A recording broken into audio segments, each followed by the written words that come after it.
O Oriente Médio está em chamas. Estamos em março de 2026 e o que a gente está vendo é a explosão de um conflito de proporções, assim, alarmantes, envolvendo o Irã, Israel e os Estados Unidos. Nesta análise, a gente vai mergulhar nos fatos que estão sendo reportados para tentar entender o que está acontecendo, como é que chegamos nesse ponto e quais podem ser as consequências disso para o mundo todo.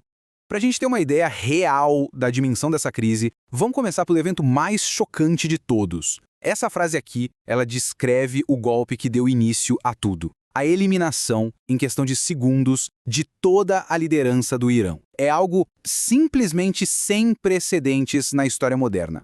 Pois é, esse ataque inicial foi a primeiríssima ação da chamada Operação Fúria Épica, uma ação militar coordenada entre os Estados Unidos e Israel.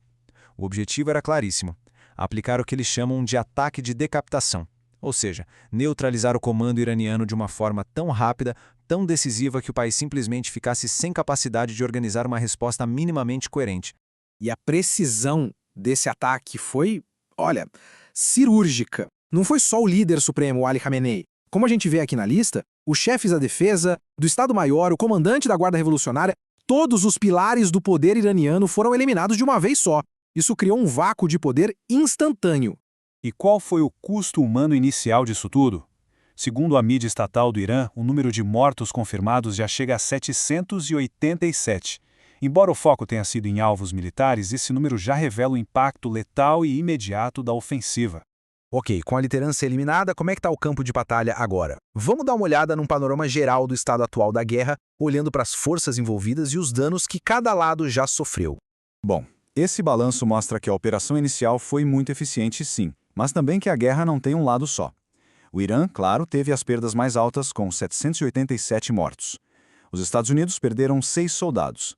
E, olha que curioso, 3 caças F-15E por fogo amigo. E Israel lamenta 9 mortos depois que um míssil iraniano conseguiu furar suas defesas.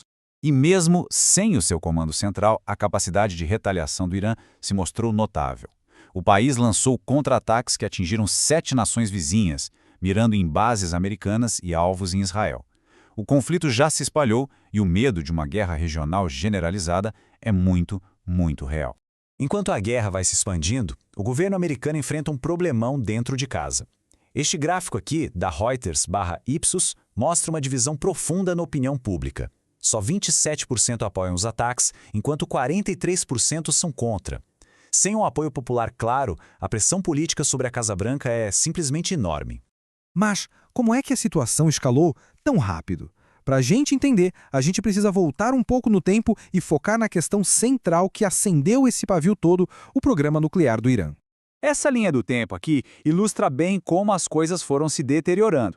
O acordo de 2015 foi uma tentativa de paz. A retirada dos Estados Unidos em 2018 sob o governo Trump reabriu a ferida. A tensão só aumentou com ataques a instalações nucleares em 2025. E aí, o fracasso final das negociações em fevereiro de 2026 foi o ponto sem retorno.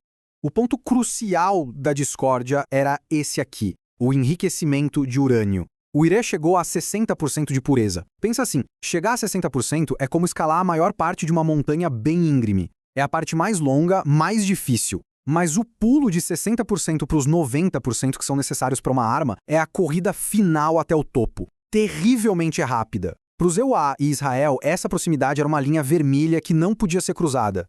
Agora, vamos mudar um pouco o foco e dar uma olhada em como está a rede de poder do Irã na região. O chamado Eixo da Resistência, que é um conjunto de grupos aliados, tem sido uma ferramenta-chave da influência iraniana por décadas. Como é que ele está hoje? Esse panorama mostra uma rede que foi bem abalada. Na Síria, o aliado Assad caiu. O Hezbollah no Líbano e o Hamas em Gaza estão enfraquecidos por conflitos recentes. A grande exceção são os Houthis, no Iêmen, que continuam muito ativos e perigosos, atacando navios e Israel. Ou seja, o eixo está danificado, mas ele não está destruído. Uma guerra desse tamanho, claro, não fica contida só no Oriente Médio. As ondas de choque dela são sentidas no mundo todo. Vamos examinar os impactos globais mais imediatos. A primeira e mais óbvia consequência é essa aqui: o petróleo. Um conflito na principal região produtora do mundo fez os preços dispararem. Isso não significa só combustível mais caro na bomba, não. É um efeito cascata que encarece comida, transporte, praticamente tudo, afetando a economia de todos os países. No campo diplomático, o mundo está dividido. Enquanto a ONU e a União Europeia pedem calma, o bloco dos BRICS está rachado. Rússia e China condenam os ataques. E num movimento que talvez seja o mais surpreendente, o próprio governo do Líbano agora está exigindo o desarmamento do Hezbollah. O tabuleiro geopolítico está se reconfigurando em tempo real. E tudo isso nos leva à pergunta final.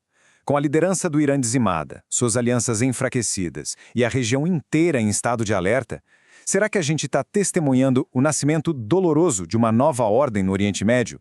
Ou será que isso é só o começo de um conflito ainda mais longo e destrutivo? Essa é a questão que paira sobre todos nós.